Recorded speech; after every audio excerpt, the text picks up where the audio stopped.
and my guest here today, as you all know, is Sir Trevor McDonald, the UK's... Good, a nice friendly crowd. The UK's first black newscaster, and I understand the most highly decorated of any of our newscasters, more awards than anyone else. What I'm going to do is keep it quite informal. We'll sort of have a bit of a chat, and then there's some roving microphones around, 2 or 3 of them I think. So I'll just open up to anyone. If you've got a question, just put your hand up and somebody will come around with a microphone. So Trevor, you obviously grew up in Trinidad, came over here when you were about 30, I think. How did that whole move come about? You've said that actually it was one of your happiest times, your time in Trinidad. Why come over here, and how did that move come about? It's a very good question. I got into this broadcasting game and felt that I needed to work in a larger country. Trinidad, even then, had a population of just over 1 million. And I had also spent a great deal of time listening to the BBC Overseas Service. And I listened to all these correspondents traveling to big, important political events around the world. And I got the impression that they were all being put up in very nice hotels and they got front seats at big political events. And I thought, this is a nice way to make a living. But I needed this bigger stage. And when you do that, you're not sure that you'll succeed or not, but that's what I wanted. So, yes, I gave up all the charms of sun, sea, and an uncomplicated kind of life to come into a bigger place. And it was a great... I came also to work for the BBC, which, you know, has a name which is second to none in world broadcasting. So that's why I came. And so you were working for the BBC in Trinidad originally? No. I was working for a local radio station that came to work for the BBC. And so how easy was it to make that move into broadcasting over here, having presumably, you know, I don't know how much gravitas is attached to local radio in Trinidad by the BBC over here? I mean, how did it actually come about that you broke into it? It's a very good question. How difficult? If I look back on it now, it was probably a crazy thing to do. I mean, even to think about it. I was lucky. I was very, very lucky. I got offered a job at the Overseas Service. I then applied to get into television, and I got in. And I got the luck of the draw in very many big jobs and so on. One of the most striking bits of good fortune I think I had was that I joined ITN TV News, when the Northern Ireland story was the big story in the 1970s. And I don't know whether you remember now, but our news was dominated for a long time by every night it was Northern Ireland. Now I'm told that by people who measure these things, that when you mention Northern Ireland these days, people kind of turn off, you know. But then it was the big story. And I was sent on this big story.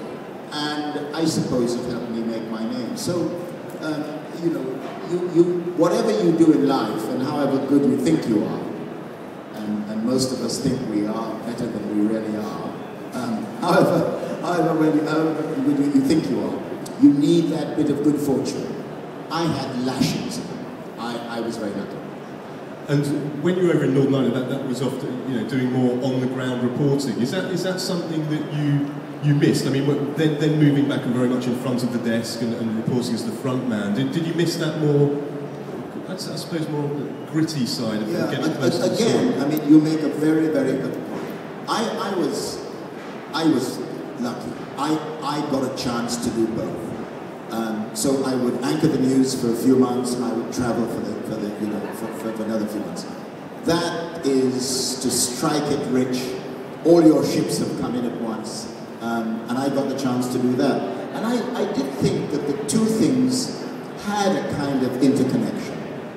I've always felt that when you saw people like Sasangi Ball sitting in the mountains of Afghanistan, when he next came to do the news, you believed that this guy was actually telling you something that he knew about.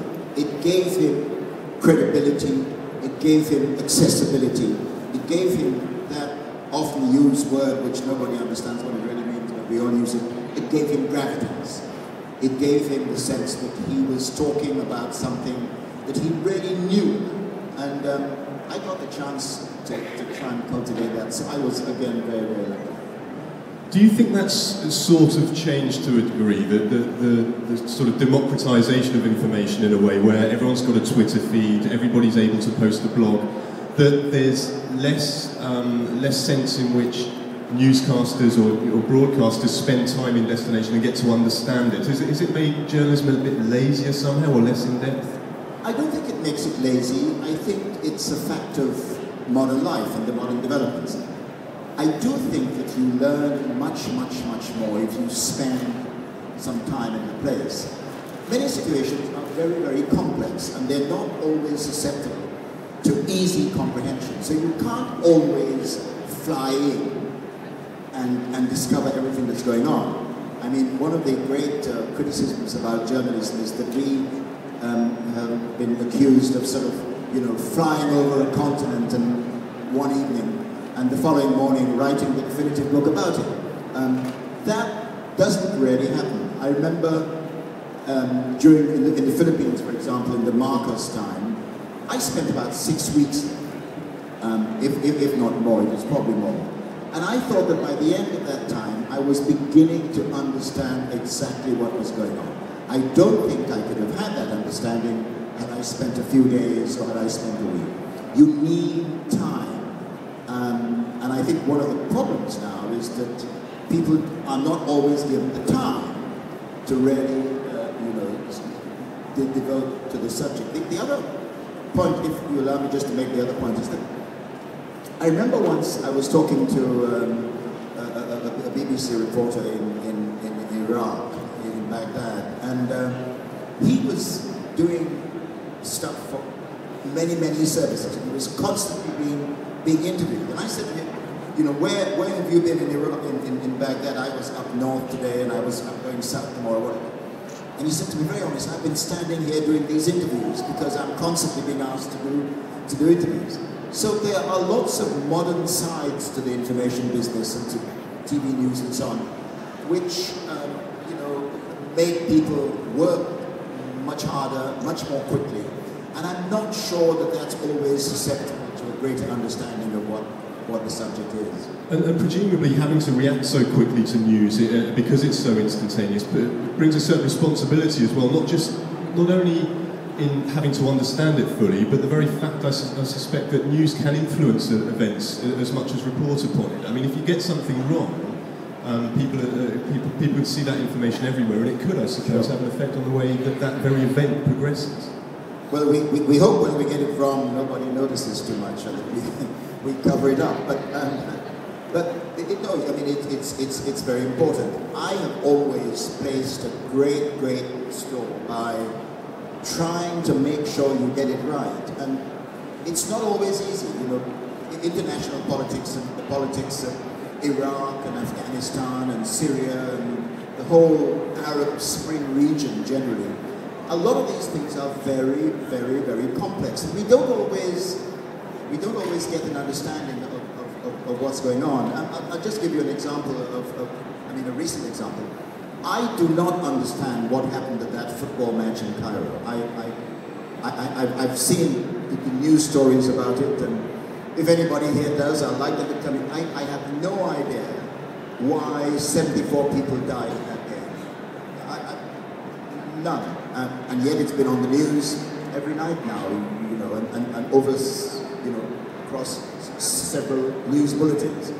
So I think it's desperately, desperately important to try to understand things so that you can explain to people why things are happening. Sometimes it's obvious. We know how the Tunisian revolt started by the man who burned himself. But it's not always easy. And would you, as a sort of front man on a news show, if you felt that it wasn't being explained in a way that you felt was helpful or in sufficient depth, how much editorial control do you have in pushing the reporters to actually explain better? I never had any formal editorial control. But I've been around for such a long time, for several hundred years, and I've been around there for so long that, and I talked so much that they tended to listen when I did. So I did try to suggest how we might do things. There was another selfish reason for doing so. I have to be careful how I say this. I don't think that reading the news is such a great job. I think what is interesting is deciding what you're going to do that day and how you're going to do it. How do I explain to people what's happening in Syria, although we are not on the ground there? How do I tell them what the implications are of Chris Hume's resignation today or whatever? How do we make it interesting? How do we make it accessible? How do we keep people's interest in subjects about which they may care very little? That is the trick, and that's the bit which I was interested in helping. So I did tend to talk a lot at meetings about how we do things. I mean, I think there's a sense that talking about, you mentioned there, trying to make it accessible and interesting and engaging. It seems to me that that very frequently now news programs are more combative. They're more aggressive in their line of questioning. Is that a good or a bad thing? I mean, I suspect it's done for that entertainment value, and yet I don't know whether it helps get to the heart of things or whether it makes politicians, for instance, more defensive in their answers. Yes, well, I think they've been always a bit defensive, but I don't always think that aggressive questioning helps, but I think sometimes people are driven to distraction and frustration by the fact that they don't answer questions. But I've always felt that, you know, I don't think that you should ever be, I mean, this is just me. I don't think there's any place for rudeness. I don't think there's any place for a lack of dignity. I think if one is interviewing somebody who's the Prime Minister, I'm not sure that you can always forget entirely that this man is the Prime Minister. You know, and I'm not saying that you should genuflect him, but I think a level of decency and respect doesn't go amiss. But that's a personal view. But then, you know, sometimes people bring it upon themselves by never, you know, answering questions. But I've never felt that shouting gets you anywhere.